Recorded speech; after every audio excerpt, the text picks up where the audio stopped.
सोमनाथ मंदिर, ये नाम हम सबने सुना है ना? पर क्या इसकी असली कहानी हमें पता है? आज हम उन्हीं छुपे हुए रहस्यों में गोता लगाएंगे।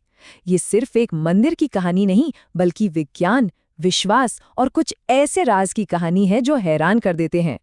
तो सवाल ये है, क्या कोई पुराना मंदिर ग्रेविटी को मतलब गुरुत्वाकर्षण को मात दे सकता है? सुनने में तो किसी साइंस फिक्शन फिल्म जैसा लगता है ना? पर यही सवाल हमें सोमनाथ के सबसे बड़े और सबसे चौंकाने वाले रहस्य की तरफ ले जाता है। देखिए, भारत के पश्चिमी तट पर समंदर की लहरों के ठीक किनारे खड़ा है ये सोमनाथ मंदिर। ये जो तस्वीरें हैं ना, ये सिर्फ खंडर नहीं है, ये गवाह हैं इतिहास के, आध्यात्म के और उन अनगिनत राज के जो आज भी यहीं कहीं दफन है। सच कहूं तो इसका हर पत्थर एक कहानी सुनाता है। तो चलिए शुरू करते हैं, उतरते हैं इस रहस्यमय तीर्थ की गहराइयों में, समझने की कोशिश करते हैं कि आखिर क्या है जो इस मंदिर को इतना खास बनाता है और क्यों इसका इतिहास इतना इतना उतार चढ़ाव से भरा रहा है। इसे शाश्वत तीर्थ कहते हैं, मतलब अ श्राइन इटर्नल। ये हिंदुओं के लिए बहुत ही पवित्र जगह है, शिव के 12 ज्योतिर्लिंगों में से सबसे पहला। पर इसकी अहमियत सिर्फ धर्म तक नहीं है, ये तो भारत की संस्कृति और इतिहास की आत्मा का प्रतीक बन गया। अब जरा इस टाइमलाइन पर नजर डालिए। ये सिर्फ तारीखें नहीं है, ये विनाश और फिर से उठ खड़े होने की एक अविश्वसनीय कहानी है। सोचिए, इसे बार बार तोड़ा गया, लेकिन हर बार ये पहले से भी ज्यादा मजबूती से खड़ा हुआ। ये सिर्फ एक बिल्डिंग नहीं है, ये भारत की उस हिम्मत का सबूत है जो कभी हार नहीं मानती। चलिए अब आते हैं उस रहस्य पर जो आज भी साइंटिस्ट्स को सोचने पर मजबूर कर देता है। ये कहानी है हवा में तैरती एक मूर्ति की। जी हाँ, एक ऐसा चमत्कार जिसने हमला करने वालों को भी हैरान कर दिया था। जरा सोचिए, 13वीं सदी का एक ज्योग्राफर अल कज़वीनी अपनी आंखों से जो देखता है वो लिखता है। वो लिखता है कि ये मूर्ति मंदिर के बीचों बीच थी, जिसके नीचे उसे सहारा देने के लिए कुछ भी नहीं था, और जो भी इसे हवा में तैरते हुए देखता वो बस देखता ही रह जाता था। ये कोई कहानी किस्सा नहीं है, ये एक हिस्टोरिकल रिकॉर्ड है। तो सवाल फिर वही है, आखिर ये कैसे मुमकिन था? क्या ये कोई जादू था, या हमारे पूर्वजों के पास कोई ऐसी टेक्नोलॉजी थी जिसे हम आज भूल चुके हैं? चलिए मिलकर इस साइंटिफिक पजल को सॉल्व करने की कोशिश करते हैं। पहला क्लू वो है खुद वो मूर्ति।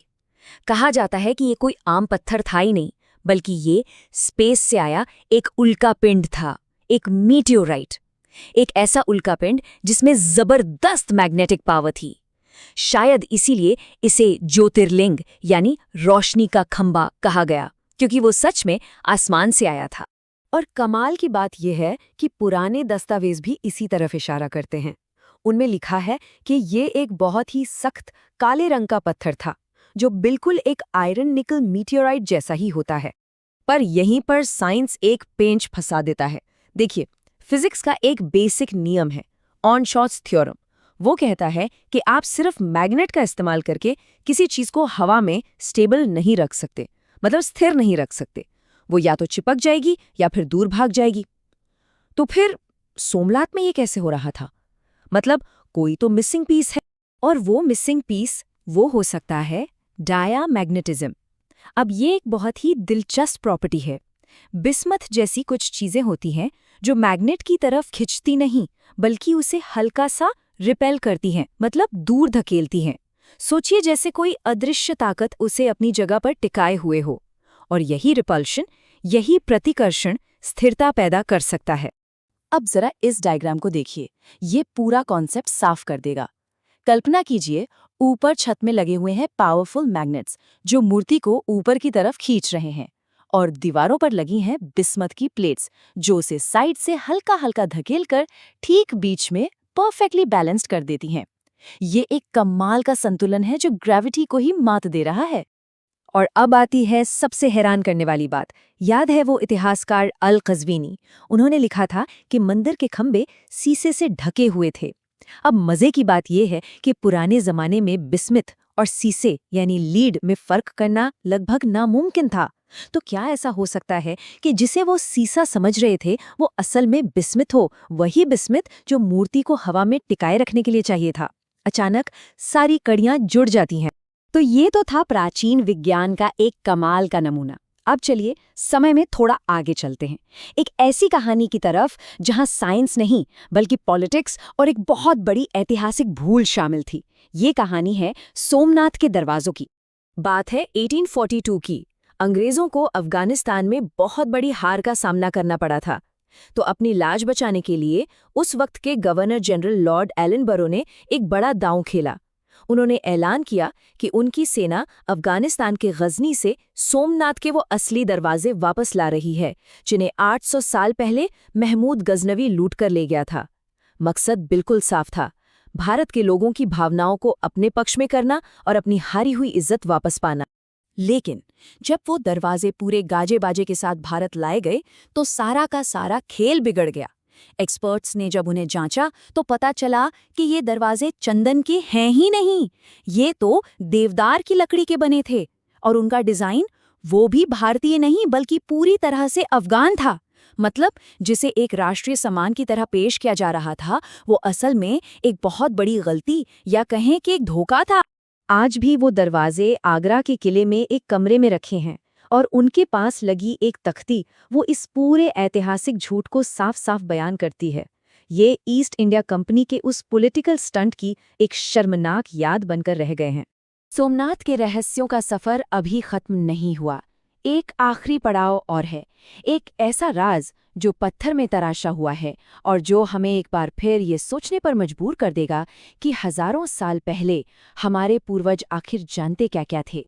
मंदिर की दक्षिणी दीवार पर समुद्र की तरफ इशारा करता हुआ एक खंबा है। इसका नाम है बाणस्तंभ। ये सदियों से, शायद 6ठी सदी से भी पहले से, बस खामोशी से एक ही दिशा में इशारा कर रहा है।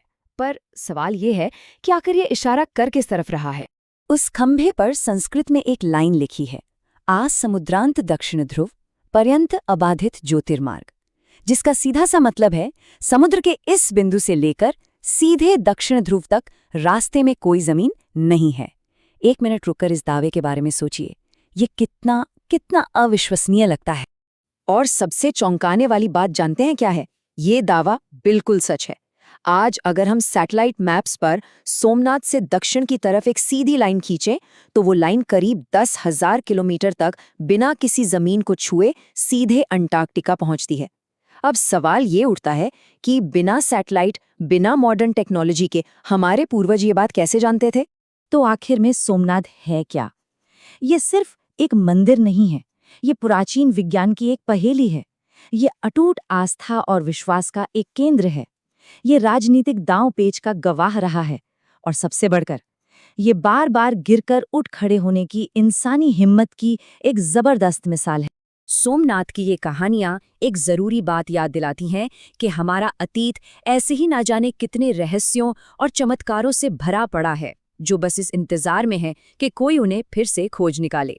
तो अगली बार जब किसी पुरानी ऐतिहासिक जगह पर जाएं, तो एक पल रुककर जरूर सोचिएगा कि ना जाने इसकी दीवारें अपने अंदर कौन कौन से राज छुपाए बैठी हैं।